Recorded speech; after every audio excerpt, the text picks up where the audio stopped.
You here. It's very exciting to be here. I think for me it's seeing everyone from around the world and just having the conference in Hyderabad is extremely exciting and hope to see many people in person even though it is hybrid and I think for us Joshua, the heart of the conference is the sessions and the content, and that's why we're here today to do a nice crisp session about what a successful proposal looks like, the sub themes today. So um, I apologize, my internet looks a little unstable today, but if I do go, just allow me to get back. But what so Josh, I think firstly let's introduce yourself and the work that you're doing with the content committee. Well, it's an absolute delight to really continue my relationship with the IC3 movement and the IC3 family. My name is Josh Craig. I have been with the IC3 now for, gosh, 3-4 years at this point, beginning as a member of the Content and Research Committee and moving through to become co-chair and now chair of the committee. I'm delighted to say that I'm joined today by my brilliant partner in crime and co-chair, Vandana. Vandana, welcome as always. And really, in my role and in Vandana's role, what we do as chairs of the Content and Research Committee is really work to help steer the direction of the content for the conference. The work begins early, right around the time of the annual conference every year. We're talking about the sub themes for the next year, the themes, and so our committee works incredibly hard and diligently to not only help curate that content, but also inspire the content with work towards identifying themes and sub-themes.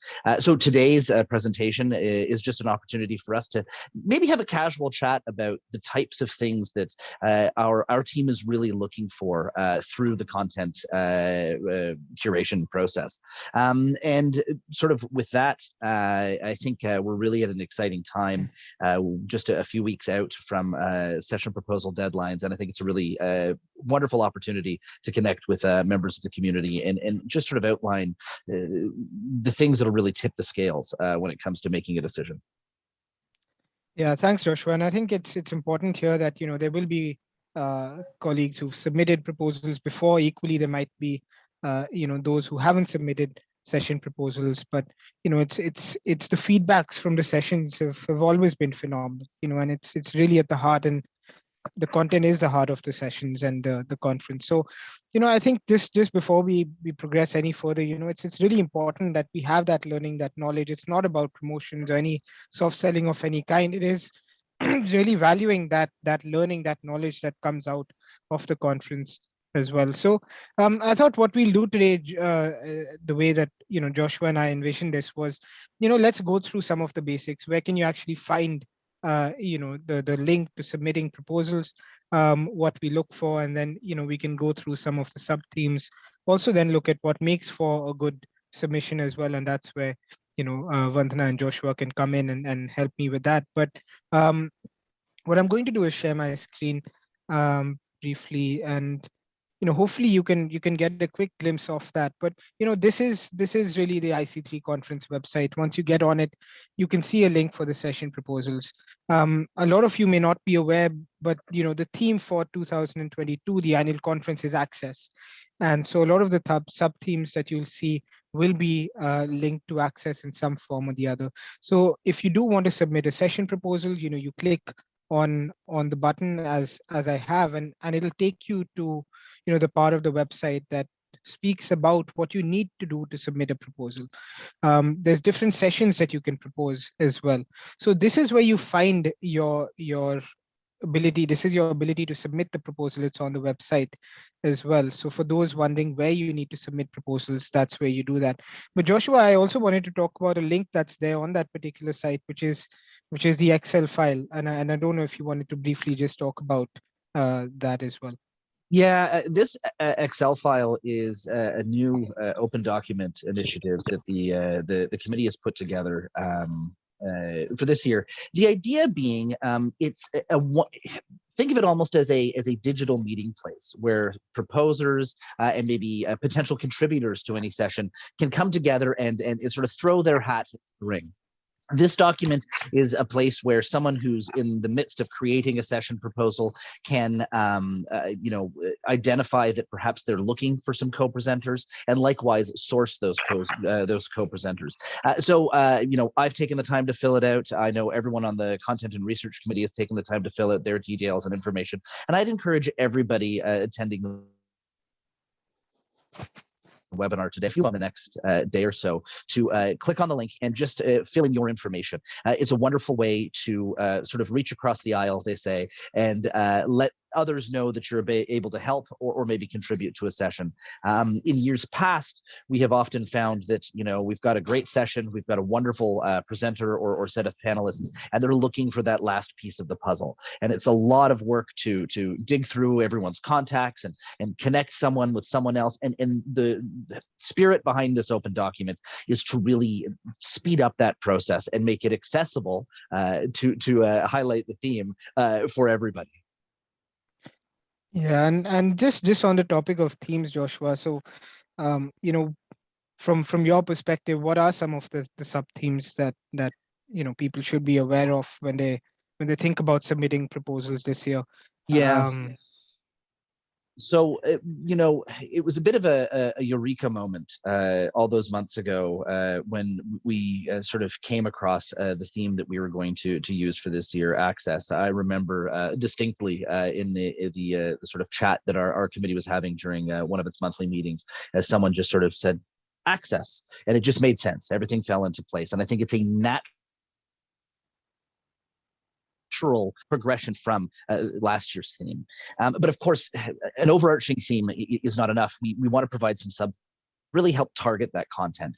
And so very quickly, the group got to work on what these sub-themes would be. And they're available on the website, but I'd be delighted to go through them right now just briefly. The first being access at the core of the counseling pedagogy.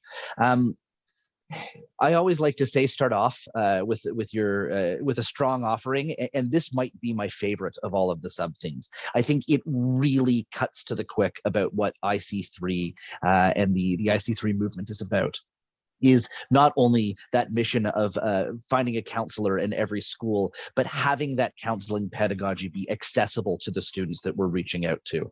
And so really, again, these sub-themes are, by their nature, designed to be open to the interpretation of the session proposers. But really what we're looking for here is sessions that will speak to how perhaps counseling has been done in the past can evolve, or new ways of approaching students. How do we make sure that students are engaging with the wonderful resources that their counselors have to present to them? How do we engage students that may otherwise choose not to engage those counseling services? We're really looking to create that conversation. The second sub-theme being Outreach 2.0. I think everybody in this session today has involved in outreach in one way or another. We're reaching out to each other. The fact that you're part of the IC3 movement is a showcase of your interest in reaching out to others. But what we're really looking for here is, what's the next step?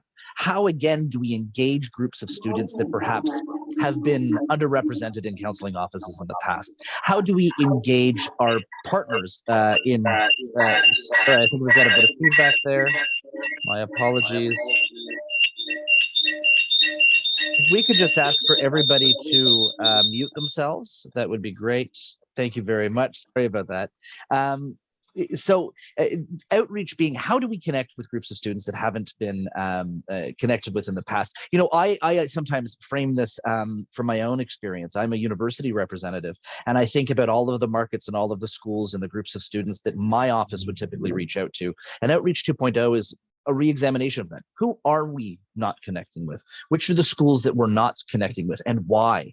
And this, of course, could be turned on its head as well as a counselor. Which universities have you engaged in the past? Which organizations have you engaged in the past? Which groups of students do you connect with on a regular basis? And who else can we connect with? The next sub-theme being Of course, pathways. Again, one of my favorites. I think everyone, again, in the room is familiar with the traditional sort of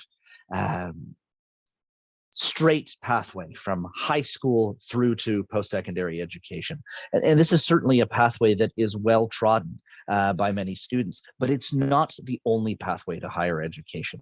How is a counselor who is engaged with a student who's maybe thinking post-secondary isn't right for them right after high school? How does that counselor stay engaged with them? How does that counselor help them map the path that they're going to take, which may be a little less direct? And so we're really looking for sessions in this sub-theme that will highlight what these non-traditional pathways to post-secondary education can be, and the role that a counselor can play in helping guide that mapping of the pathway, and maybe even staying in touch with a student once they've left the school. Affordability is another sub-theme. This is huge. I know, again, coming from the perspective of a university representative, my university offers various scholarships and grants, et cetera. And in ways they mirror what other schools do, and in ways they're very different than what other schools do. And that's not to mention the kinds of funding pathways available for students that come from outside of the framework of the specific university.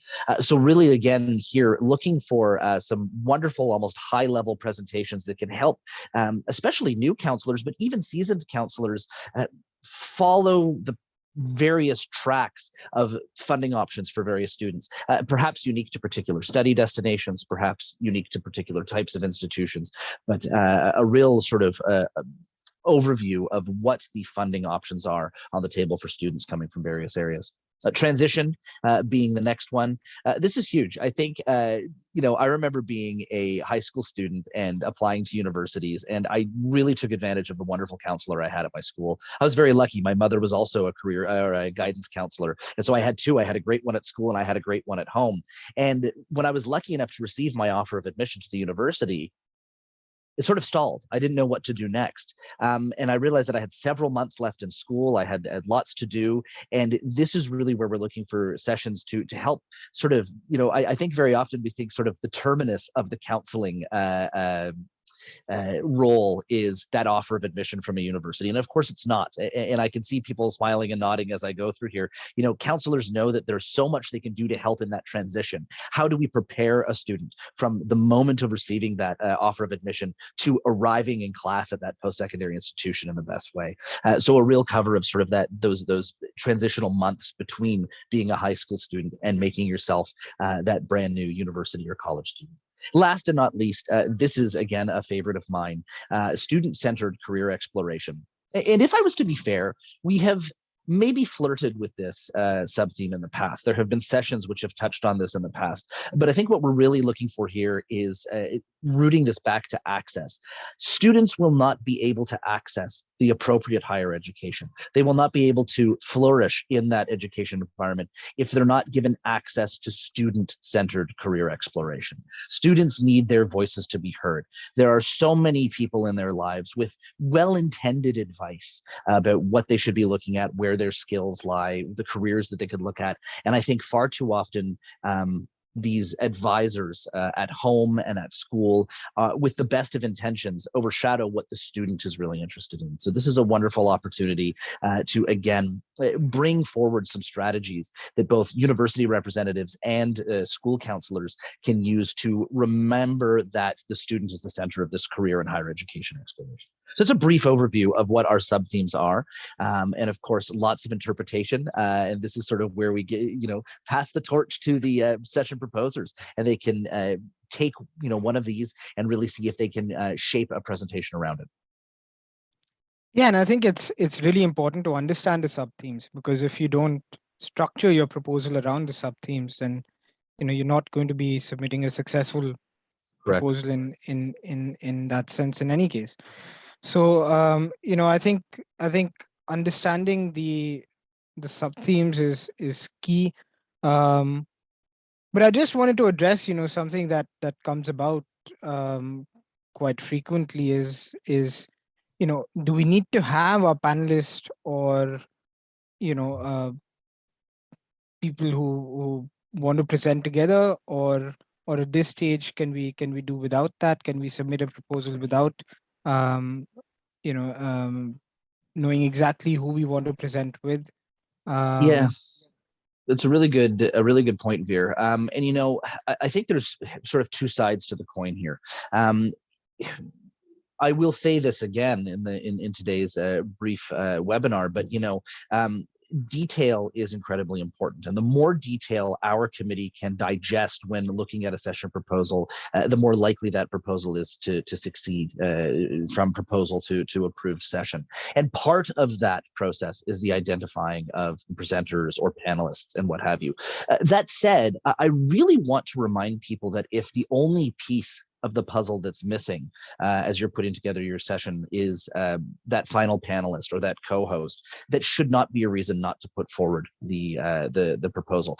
In fact, this circles right back to one of the first points we discussed, which is this open Excel document. This is a great place for people who are in need of a co-presenter or a panelist to source one, and in a great safety net for those. Now, one thing I would highlight is that open document is open now and it's available. So if the missing piece of the puzzle is that co-presenter or the panelist, before submitting the proposal, take a quick peek and see who's put them, as I said, threw their hat into the ring. See which one of your colleagues, maybe someone that you don't already know personally, is offering themselves as a resource, as a potential panelist or co-host. So please do take a look at that. So yeah, having those presenters and panelists is very important. But certainly if it's the one piece of the puzzle that's missing, don't let it keep you from putting the proposal together, that open document. And certainly the wonderful members of our committee are very excited to help pair you with a presenter or a co-host if need be. And I think what worked for me previously when I did some sessions in conferences before was just to have a diverse group of panelists, and one of the mistakes that I make, because I've been part of the conference, like Joshua and Vandana here, is that it's today a global conference, and so the themes and when we talk about people coming from Africa and Indonesia and things like that, and it's really global, and I think the sessions should incorporate that, and we need to stay away from doing India specific sessions. It needs to be global in its way of doing things.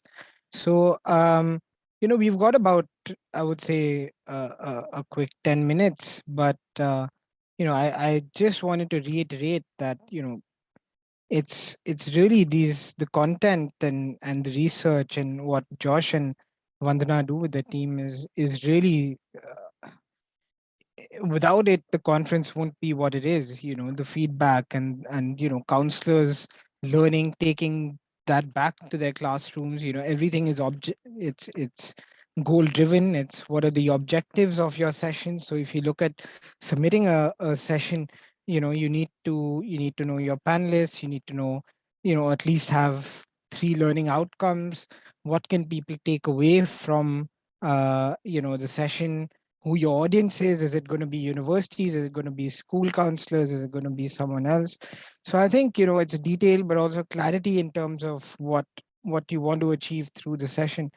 So I think last sort of um, thing that I want to add before I get to that all important question of what makes for a winning submission, I think is that we don't want to repeat content. There's a lot of content that's available, that's recorded. So this isn't for example, I did a session on Scottish education, something you know which spoke about alternative kinds of education in the traditional countries and things like that. But it's not, even though I'll be submitting many proposals, so hopefully Josh appreciates some of them.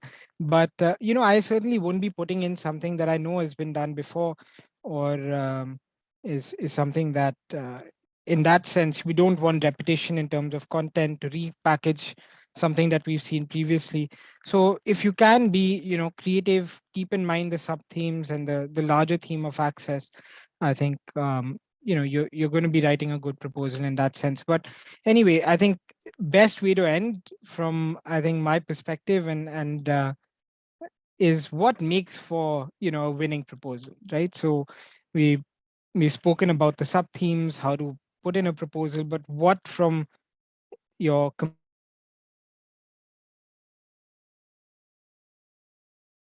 committee's perspective, from your perspective.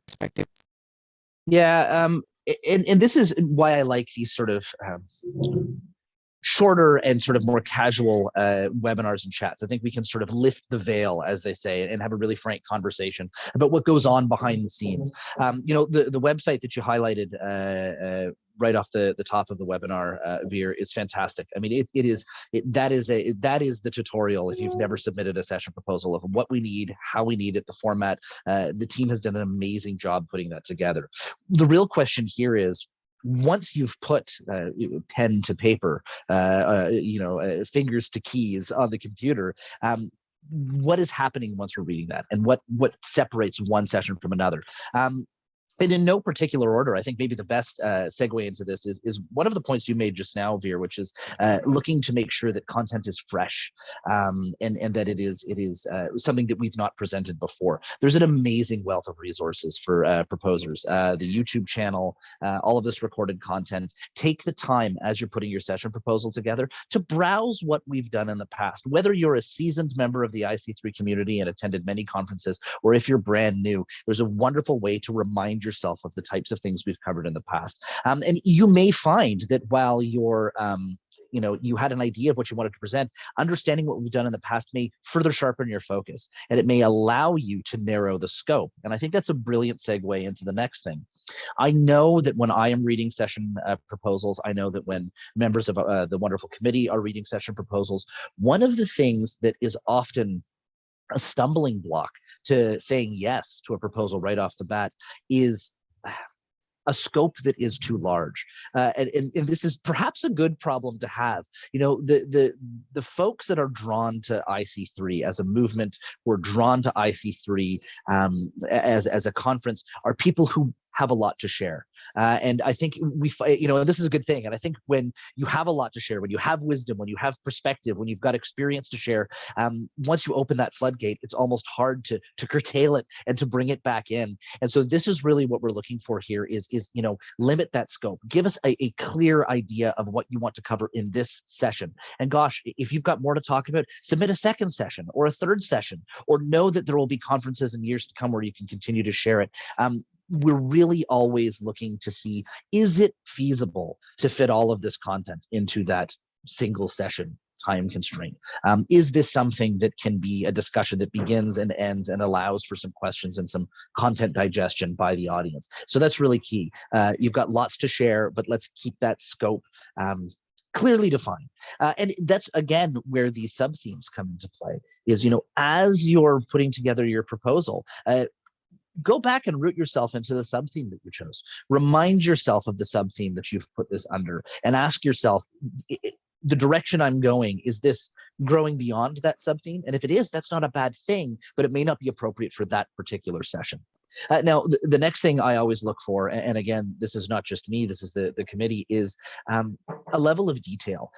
Every year, we will have several proposals that cover very similar topics, or the same topics, and each are fantastic in their own right. But very often, the thing that tips the scale in favor of one proposal over another is the level of detail that we get from that session proposal. We're not necessarily in a position to further flesh out these proposals as we get closer and closer to August. So when someone comes to us with a sort of a proposal that looks like it's really well fleshed out, that's really what tips the scale, and we can say, great, we're getting everything we need from here. One other thing that I like to highlight in this case as well is what you said earlier, is this diversity of perspective. IC3, I think, found its home in India, but it's got so many houses around the world now. And we're so lucky. I mean, like just last week, getting the WhatsApp pictures from Jim at the regional conferences in Africa and in Kenya, I believe. There's this family that's grown, and we want to engage the new members of the IC3 community, and we want to speak to them and speak to their students as well. And I think one of the things we'll all understand here is that, gosh, education and counseling, in many ways, is an international language, but we want to make sure that we're speaking to these groups as well. A final thing that I'd like to point out, because again, I'm conscious of our time here, is again, that sort of attention to the audience itself, not just sort of the broad perspective and the IC3 families grown, but understanding that the IC3 conference really brings together two large groups of professionals that work together but have distinctive roles. You've got the university perspectives and the university representatives, and then you have the counselors. And there are sessions that are appropriate for both, but we also want to make sure that we're speaking to the strengths, the skill sets, and the professional experience of the audience that we're connecting with. So, the same content may be presented in a slightly different way to someone like myself or Vir, and maybe someone like Vandana, who's a school counselor. We each have our own sort of pieces there. Now, I know we've got about 4 minutes left. I know that was a rush of content because we're so lucky to have Vandana here, and I don't want to put you on the spot, Vandana, but if there's anything that you'd like to add, you've been a member of the committee for so long. You're an amazing co-chair. Any things that you'd like to highlight that we've perhaps missed? Thank you, Josh. We've covered almost everything, but one thing that I would like to say is don't forget the final objective of our session, which is the student. And our diversity has to be the key. And also one thing I would like to say is there are 2-3 friends who reached out to me and said, we are really discouraged because in the past our sessions were not approved. Please do not take it personally. There may be some other time constraints or so. It's not a rejection. It's never a final rejection. There may be some fresh perspectives which we can bring to your same proposal and bring it on again with another set of panels.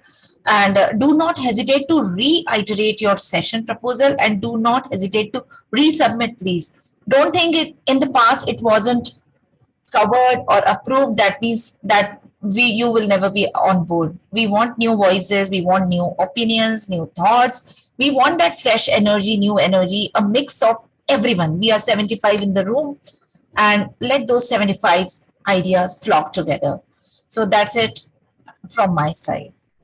I think it's such a great point you raised, and it is competitive, and we want you to submit multiple proposals, but do appreciate that it is competitive. So we cannot accommodate everyone, but there are some quality proposals where if we can't take it on in August, we do have the annual festival in December, and we might look at the particular proposal for that date as well. But I'm conscious of time and just the last minute or so, but I'm glad we could just talk about the content and the session proposal today. But I would encourage everyone, go ahead, send in your session proposals. The deadline is coming up. The deadline to submit your proposal is the 15th of April. So you don't have too much time. It's just a few weeks away. So really think about it, get people together. I think that'll be helpful. And register, if there are some of you who want to make use of the early bird deadline, that's still active. And so go ahead and register whether you want to do it in person or as a hybrid model.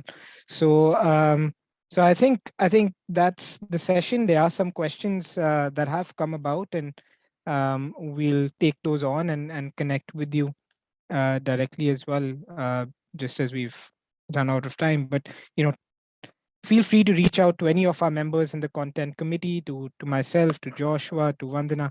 We'll all love to provide any clarity that we can when it comes to submitting a proposal. So thank you to everyone who made it today from around the world, and to Joshua and Vandana for their time. It's great to have you here. And I think with that, let's be on time and close the session. Thank you, everyone. An absolute delight. Start working on the proposals.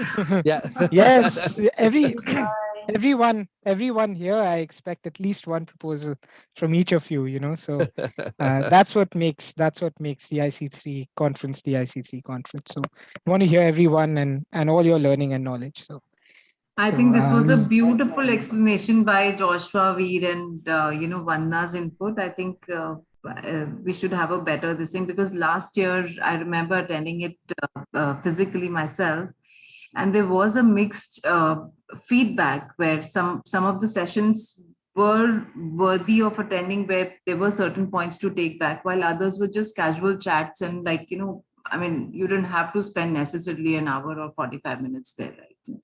So I think this was a very, very interesting, very nicely put up. So maybe we should all work on it. yes, always a learning